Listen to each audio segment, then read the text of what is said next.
Standard breakfast, guys. Eggs, oatmeal. What you do, put your eggs in your oatmeal along with a banana. The banana is going to act as a sweetener, so you don't have to add sugar. And of course the eggs is going to act as a protein, so you don't have to add protein powder. You can add protein powder, you can add sugar. That's your choice, but I'm trying to cut back on the powder consumption and sugar consumption and just try to find natural sources like a banana, eggs, maybe some honey. Maple syrup is actually pretty good. I would rather consume those type of things than, well, of course, maple syrup. I mean organic maple syrup, organic honey. Those are preferable, but organic is not exactly cheap, as we all know.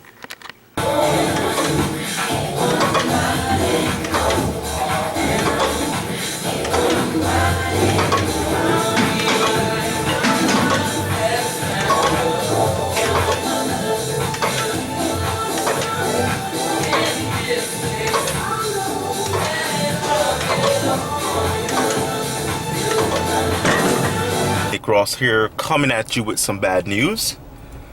2 weeks ago, I dropped a 45-pound plate on my foot.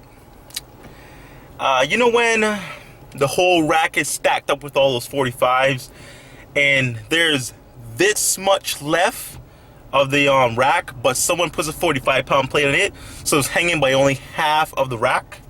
If you touch it, it'll drop.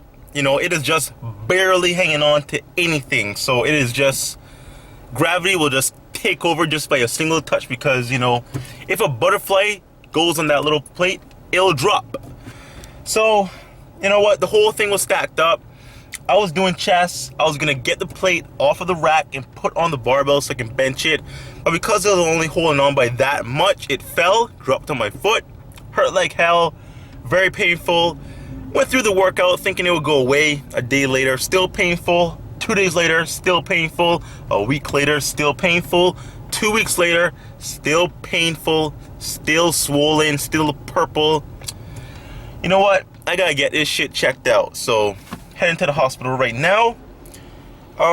Seeing what the doctor's gonna tell me. Hopefully it's just a sprain or something. Hopefully the muscle's just inflamed or something. Last thing I need is like a fracture or a broken bone or anything like that. I fractured my leg before in the past, so I know what that is. I know how that feels like. I was out of the gym for 3 months. You believe that? I could not do nothing with leg for 3 months. My legs are probably my best body part, which is crazy. You miss 3 months straight of your life doing legs, but legs are bigger than ever. So I guess if I can get injured anywhere, I can afford an injury in my legs. Not saying that I want to get injured, not saying that it's good to get injured, but it is what it is, man. It is what it is. So going to the hospital, checking out my leg right now, or my foot, and I'll come back at you guys with the news. Stay tuned.